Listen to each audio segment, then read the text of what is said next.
Kembali lagi bersama kami Kristen Katolik Menjawab.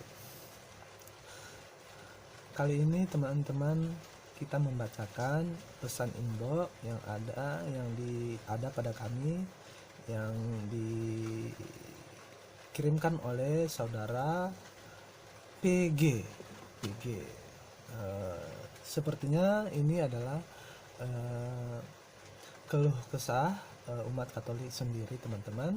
Kan teman-teman nanti atau pihak otoritas gereja yang mengambil kesimpulannya atas keluhan saudara kita PG ini. Ya teman-teman, kita bacakan, dengarkan sebagai berikut. Ini dikirim pada tanggal 09 bulan 2 2020. Ini pesan ini sudah lama, teman-teman. Mari kita dengarkan. Sebagai umat Katolik, aku cuma mau bilang, kenapa di Katolik penceraian sangat sulit. Dan jika sudah nikah sekali, tidak ada pernikahan kedua kali. Saya sudah banyak kesaksian, banyak orang Katolik berpindah dari Katolik karena satu, susah mengurus penceraian, dua, katanya daripada berzina terus atau tidak ada pernikahan resmi, lebih baik pindah. Jadi apa solusi buat mempertahankan umat Katolik? Lagi pula namanya cerai tidak ada yang menginginkan, karena seseorang cerai itu bukan faktor X. Kadang yang satu masih mau melanjutkan pernikahan tapi yang satunya tidak. Dan kadang perceraian disepakati oleh kedua pihak. Setelah cerai mereka dapat jodoh, mereka bertahan dengan Katolik tapi berzina terus karena tak ada pernikahan resmi, katanya. Jadi mending pindah agama. Dan mereka sepakat cerai, tapi pasangan yang satu nikah lagi. Jadi aku tanya, terus gimana? Jadi nggak nikah resmi lagi dong? Jawabnya, nggak apalah berzina sampai ada di Katolik bisa mengurus pernikahan bagi yang pisah. Nah ini teman-teman, jadi yang satunya ini nggak apa-apa berzina sampai ada di Katolik bisa mengurus pernikahan bagi yang sudah pisah atau bagi yang menikah kedua kali. Yang kedua teman aku katanya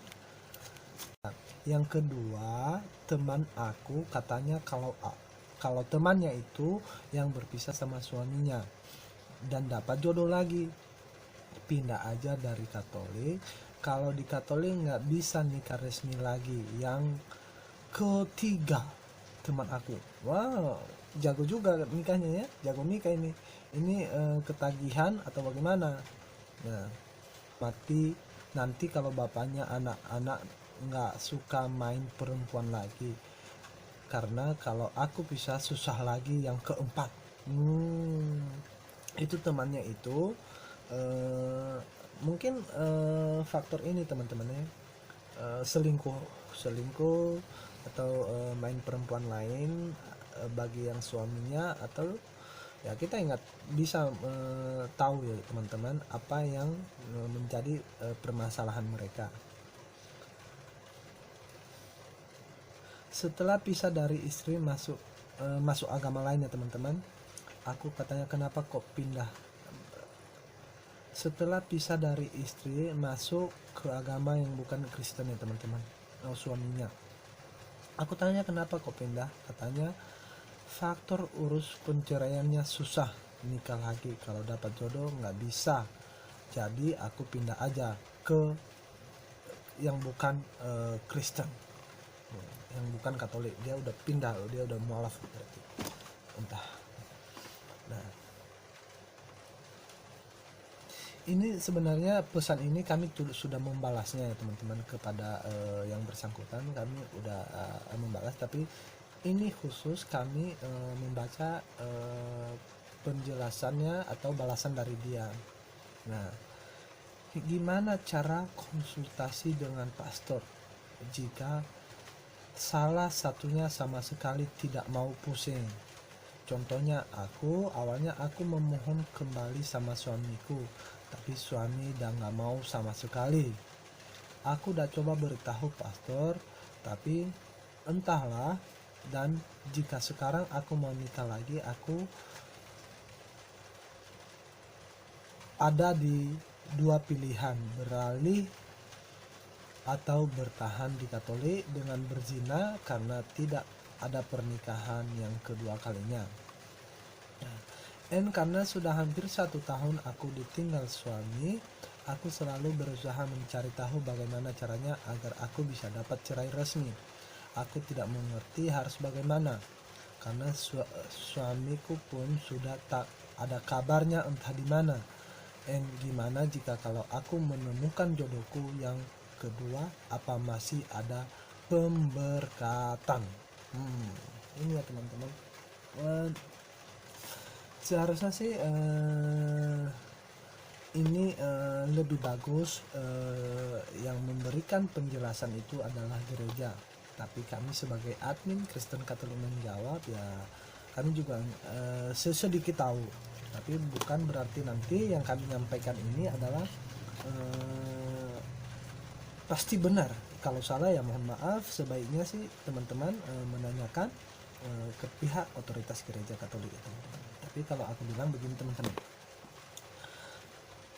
memang juga aku dapat pengalaman ada yang teman-teman yang menikah di luar gereja Katolik karena alasan tidak bisa nikah kedua kalinya, tapi dia udah pisah sama suaminya. Nah,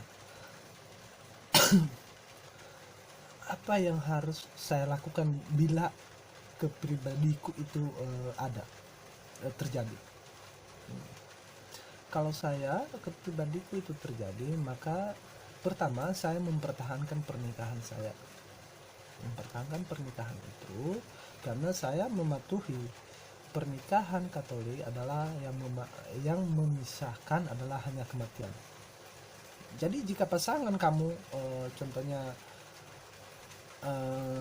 ingin berpisah, jangan mau, suruh dia, kasih di dua pilihan ya, berdoa kepada Tuhan, karena pernikahan di gereja Katolik hanya kematian ya, berdoa kepada Tuhan supaya Tuhan memberikan solusi kepadamu secepatnya dengan cara ya kalian pisah, salah satunya mati.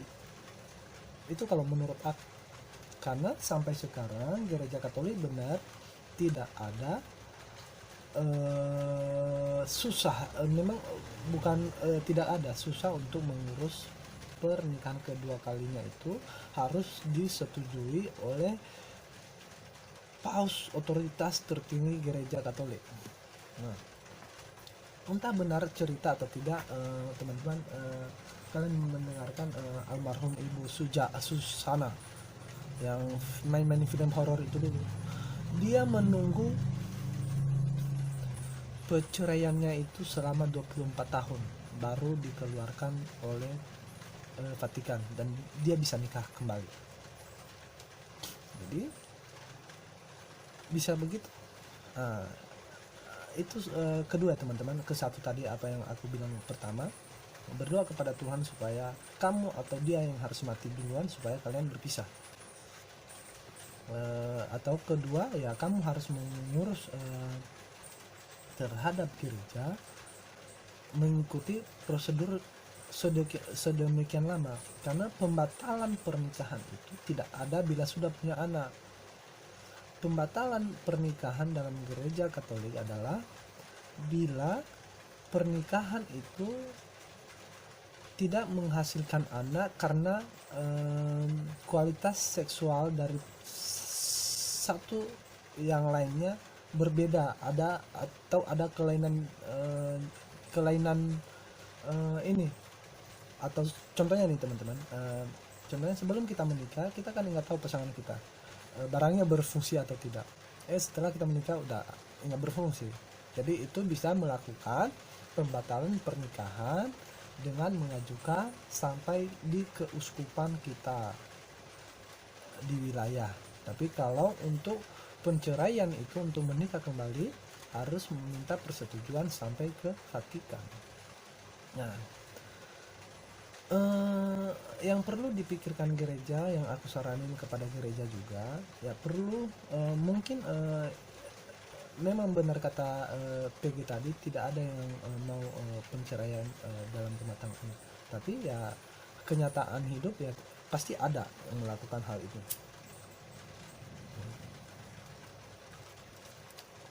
Aku kalau ini contohnya video ini nyampe kepada gereja, otoritas gereja, meminta kepada gereja supaya memberikan dispensasi melakukan doa pernikahan ibadah terhadap mereka yang mau menikah kedua kalinya.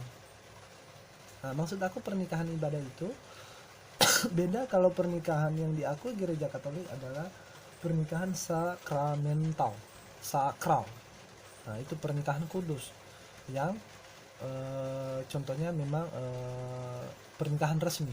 Berarti kalau contohnya pernikahan kedua, pernikahan atau hal-hal lain, ya mungkin iman gereja Katolik ya diberikan otoritas gereja untuk memberikan dispensasi kalau itu bisa melakukan pernikahan kedua dengan tata ibadah aja.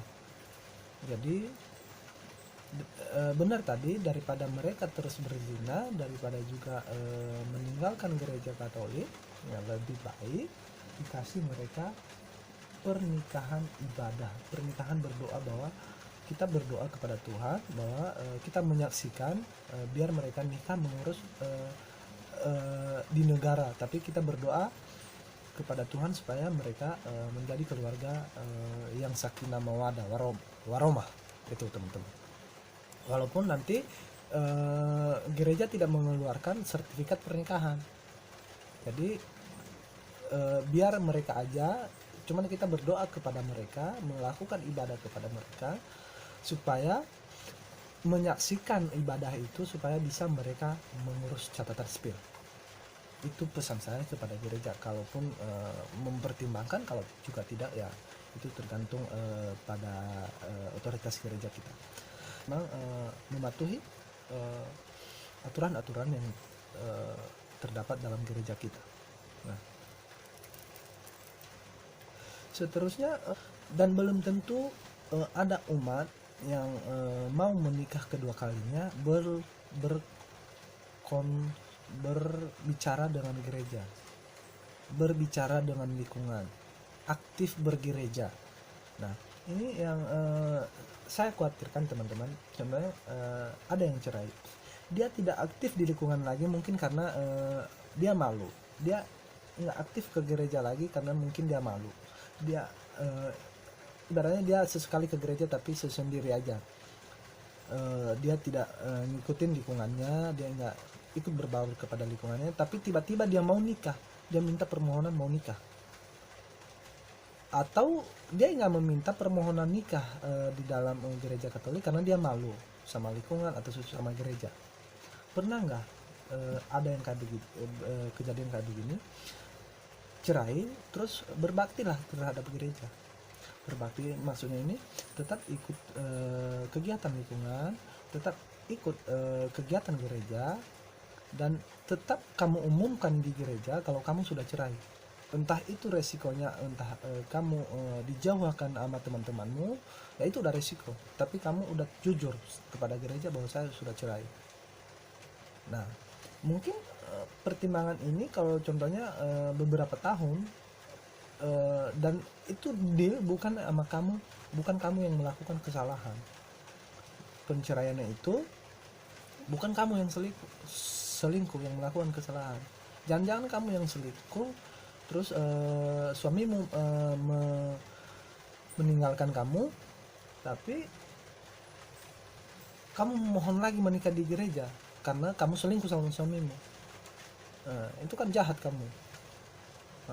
Itu bagaimana gereja bisa memaafkan kamu kayak begitu? Tapi kalau suamimu yang meninggalkan kamu entah kemana, tidak ada kabar, yang kemungkinan besar sampai ke keuskupan itu, contohnya kamu udah berbakti, tetap mengikuti kegiatan gereja dan terbuka terhadap gereja bahwa kamu sudah ditinggalkan sama suamimu, atau sudah cerai kepada suamimu karena suamimu selingkuh. Saya pikir gereja juga memiliki perasaan, pimpinan gereja itu memiliki perasaan yang bisa mengeluarkan kepada kamu dispensasi. Kamu kemungkinan bisa diizinkan sama Bapak Uskup. Nah, tergantung di sini kesalahanmu. Benar, kamu tidak melakukan kesalahan atas penceraian itu. Tapi kalau kamu yang melakukan kesalahan atas penceraian itu, gereja tidak akan memaafkan kamu juga. Tidak mungkin nanti kebiasaan kamu doyan kawin kamu nanti pada akhirnya kawin cerai kamu nikah lagi di dalam gereja. Memang karena pernikahan itu dalam gereja Katolik adalah sakramen ikatan Tuhan.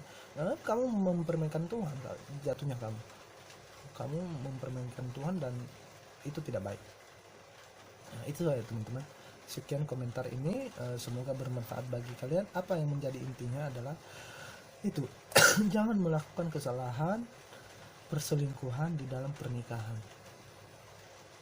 Adalah kalau memang pasangan kamu yang selingkuh, kamu terbuka terhadap gereja bahwa suamimu yang selingkuh atau pasanganmu yang selingkuh meninggalkan kamu, gereja saya yakin mengeluarkan bisa kamu melakukan